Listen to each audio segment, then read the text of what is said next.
You ever step into a game and feel completely out of place? Not because you missed a tutorial, not because the controls are confusing, but because the world doesn't care that you're here, that you're lost, that you're weak. No grand hero. Entrance. No chosen one prophecy, just a peasant, poor, clumsy, anonymous. The kind of character who gets knocked down in a tavern brawl and no one bothers to help him up. Welcome to Kingdom Come, Deliverance II. A game that doesn't just drop you into the Middle Ages. It dares you to survive them. You'll fumble your first sword swing. Misread your first dialogue choice. Lose an hour of progress because you forgot to drink a save potion. And the world? It won't flinch. There are no cinematic checkpoints here. No power fantasy in sight. Just you. And the brutal silence of Invoris Trail, knowing you're too injured to fight, too broke to heal, and too proud to run. But that's where the magic begins. Because under the grime, under the bruises, lies a slow-burning transformation. Not a leap, but a crawl. You'll claw your way from barely surviving to barely winning, and every inch you earn feels real, earned, personal. It's not an experience that guides you gently. It challenges you, then watches what you'll do next. Will you break under pressure, or rise through it? That's the heart of this game. It doesn't hold your hand. It doesn't tell you what to do. It simply asks, how badly do you want to become someone in a world that doesn't even know your name? Stick around, because we're going to talk about one of the boldest, most punishing, and strangely fulfilling RPGs you'll play this year. And trust me, you're not ready for it, but that's kind of the point. From the moment you boot it up, Kingdom Come. Deliverance II wastes no time reminding you, this isn't your average sequel. There's a sense of familiarity, sure. You see Henry's world again, feel the muddy roads beneath your boots, catch the flicker of torchlight in the distance. But something's different, cleaner, bolder, tighter. The sequel doesn't just continue the story, it doubles down on what made the original so unforgettable. Visually, it's a massive leap. The forests feel denser, the skies more alive. The villages more lived in, more worn and scarred. Even the way shadows dance across your armor feels deliberate. Like everything around you is watching, judging your every move. Mechanically, the game feels like a blacksmith's second forge. It hasn't reinvented the weapon, it's reforged. In streamlined edges, tighter grip, fewer misfires. But don't mistake refinement for comfort. Deliverance II doesn't sand down the difficulty. It just makes the punch land harder because this time you know what's coming. And it still hits. It's not here to apologize for being a hardcore RPG. It's not chasing trends. It's not suddenly accessible. It's still a game that demands respect. A game that lets you fail and forces you to learn. If you loved the first game, you'll feel that strange warmth of stepping back into something punishing, but fair. If you're new, you'll wonder if the game is broken, until it breaks you, then slowly rebuilds your trust, one system at a time. Deliverance II isn't trying to be something it's not. It's trying to be the best version of itself, and honestly, it's getting pretty damn close. Your first few hours in Deliverance II, they're rough, not just hard game rough, but I genuinely have no idea what I'm doing, and I think I just lost 40 minutes of progress because I forgot to drink a save potion. Rough. The game doesn't ease you in. It doesn't whisper, here's a tutorial, hero. It drops a wall of text in front of you, watches you skim it, and then grins as you immediately trip over your own sword. You're not a chosen one. You're not a war-hardened veteran. You're Henry. A guy who starts off poor, undertrained, and, well, kinda dumb. The world doesn't wait for you to catch up. It just keeps spinning. At first, it's frustrating. Lockpicking feels like it was designed by someone who hates joy. Every NPC seems stronger, faster, smarter. You'll lose fights, you'll lose coin, you'll lose confidence. But then something subtle happens. You stop rushing, you start reading, you begin to learn. Not because the game tells you what to do, but because it quietly dares you to figure it out on your own. And when you finally win that first bar brawl, when you sneak past a guard without being spotted, or when you ride into town knowing how to actually use a longsword, it hits different. That feeling, that slow, painful, deeply satisfying climb from incompetent to capable, that's the core of Deliverance II. It doesn't hand you growth, it makes you earn it. And once it sinks, you wouldn't want it any other way. Kingdom Come. Deliverance II doesn't just pick up where the original left off, it charges forward like the cliffhanger never ended. If you played the first game, you'll feel the momentum instantly. No time jump, no reset, just Henry, right, back in the thick of things, still carrying the weight of everything that's happened. And while the game does give you a quick refresher on the basics, who Henry is, why he matters, it's clear from the first few scenes. This is a story that remembers. Characters from the original reappear almost immediately, and they don't wait for you to catch up. Their relationships, their motivations, their histories, they all carry over. It's a living, breathing sequel in the truest sense. You start off with Lord Capon, the charming disaster of a noble who's equal parts hilarious and infuriating. Within minutes, things go sideways. Fast. But that chaos, it's more than just a plot device. It's your blank slate. Henry becomes yours again. Not through a fresh origin story, but through freedom. You shape him not from scratch, but from scars. Both his and yours, and that's where the game's presentation really shines. The cutscenes are sharp, the score is sweeping. The voice acting, spot on. Every frame feels like it's pulled from a medieval epic. The weight, the humor, the history, it all feels earned. So whether you're returning to Henry's journey or stepping in for the first time, one thing's clear. This isn't just about continuing a story. It's about stepping back into a world that remembers you. And now, it's watching what you'll do next. After that heavy cinematic opening, Kingdom Come Deliverance II does something bold. It steps aside. No glowing arrows, no blinking minimap. Just the world, wide open, waiting. And it's not just that you can go anywhere. It's how you go that matters. Want to earn coin the honest way, doing chores, helping farmers, learning to heal the sick? You can. Or maybe you prefer a darker path. Pickpocket a noble, lie your way through quests, intimidate a guard. That works too. The game doesn't judge you. It just watches and reacts. Your actions ripple outward. Maybe you talk your way out of a tense standoff. Maybe you blow it and get tossed into jail. Maybe you sneak into a house, steal a coin purse, and no one ever knows. Except the next time you walk through town, someone side-eyes you a little longer. Every encounter is a fork in the road. Every conversation is a chance to tilt your reputation one way or another. And the brilliance, even though the map is massive, it never feels hollow. The world feels personal, like it's paying attention.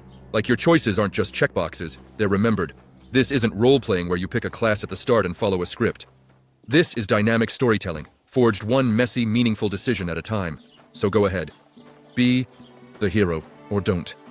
In Deliverance II, your legend isn't written for you. You carve it out. With every lie, every duel, every quiet act of kindness no one saw. But the world still felt. Here's where Kingdom Come. Deliverance II stops being a good RPG and starts being something special. Because this world, it remembers. Screw up a quest, it doesn't send you back to try again. It just keeps going, like the world itself. Shrugged and said, well, that's on you. Fail a persuasion check? That NPC might not just brush it off, they might mock you the next time you meet. They'll remember your stumbles, your awkward charm attempts, your empty threats. And the more you play, the more you notice how organic it all feels. You're not navigating branching paths, you're living in a world built on reactions. One of my favorite moments. I was tasked with recovering something from a camp full of bandits. Sword fighting, not my strength. So I waited until nightfall. Watched. Waited. Then when they were all asleep, I crept in and stole the item. No combat, no blood. Just cold, calculated stealth. Later, during dialogue, a character casually mentions that I didn't kill anyone. That I slipped in and out without spilling blood. I didn't expect it. The game didn't need to call it out, but it did. And that one line made the entire moment feel personal, unscripted, mine. This isn't about ticking off objectives. It's about how the world feels when you touch it, and how it touches back. Your victories, your failures, your weird little choices, they don't disappear, they echo. And that echo, that's the soul of Deliverance II. Let's talk combat, and let's be real, Kingdom Come. Deliverance II doesn't go easy on you here either. This isn't hack and slash. It's not about mashing buttons and watching your character look cool. It's about patience, positioning, reading your opponent's movements like a chess match with swords. Directional strikes return, slightly fewer angles this time, but they hit harder, flow faster, and feel more responsive. Parries, feints, master strikes, all back, refined and ready to punish your mistakes with ruthless precision. And yeah, I got wrecked. A lot. Early on, most of my sword fights ended with me face down in the mud, wondering what I even did wrong. I'd swing too soon, block too late. Panic when I should have waited. It wasn't broken, it wasn't unfair, it was just me, learning the hard way. But that's what makes it satisfying. When you finally win a duel, it doesn't feel like you beat a level. It feels like you earned your place, through repetition, muscle memory, and sheer stubbornness. And to keep things spicy, the game doesn't just stick to swords. You've got crossbows now, with different ammo types. Crude early firearms that feel more like medieval boomsticks. Each new tool adds a twist to combat, forcing you to adapt on the fly. Still, fair warning, if the original's combat turned you off, this might not change your mind. It's better, but still brutal. It asks a lot and doesn't apologize, but if you're willing to bleed a little. Victory in Deliverance II feels like nothing else. Not everything in Deliverance II is polished to perfection, and honestly, that's part of the charm. Let's start with one of the best companions in any RPG this year, Mutt, your faithful dog. He's scruffy, loyal, and far more useful than you'd expect. You can send him to distract enemies, sniff out threats, even help during combat. But more than that, he just feels like part of your story. He doesn't talk, he doesn't emote like a Disney sidekick, but his presence adds warmth to this often cold, brutal world. Get him early. Trust me, you'll miss him when he's not around. Now, stealth in this game, surprisingly solid. You can crouch, sneak, pickpocket, and avoid combat entirely in a lot of scenarios. It's satisfying when it works, and hilarious when it doesn't. Sometimes you'll pull off a perfect infiltration, weaving through shadows like a ghost. Other times, a guard who just watched you rob 3 people shrugs and lets you walk. Or they'll forget what you did, then suddenly chase you across the village yelling "thief" like they just remembered. The AI's inconsistent, sure. Some bugs crop up. NPCs mime drinking with invisible mugs. Voice lines don't always sync. Occasionally, the world gets a little weird. But here's the thing, none of it breaks the experience. If anything, these rough edges remind you that this game was built with heart, not perfectionism. It's messy, but honest. You feel the ambition behind every system, even when it misfires, and in a world full of over-polished, soulless releases, Deliverance II's imperfections are oddly refreshing. Like the wrinkles in a well-worn map, they don't get in the way. They tell you someone lived here. Progress in Kingdom Come. Deliverance II isn't flashy. You won't suddenly unlock god-tier abilities or wield flaming swords that explode on impact. No, this game makes you earn your edges, one stat point at a time. Every improvement is subtle, but powerful. Want to barter with merchants like a seasoned haggler? There's a perk for that. Tired of clanking around in heavy armor like a walking bell tower? There's a way to move quieter. Want to land stealth kills faster? Or knock enemies out without alerting the entire town? Yep, that's on the perk tree too. It's all part of a slow-burning, old-school RPG grind. But here's the thing, in a world this punishing, even a 5% boost feels transformative. When combat is tough, every advantage matters. When gold is scarce, every successful negotiation feels like a win. When stealth is fickle, every noise reduction stat feels like magic. And it's not just about combat or charisma. Survival matters too.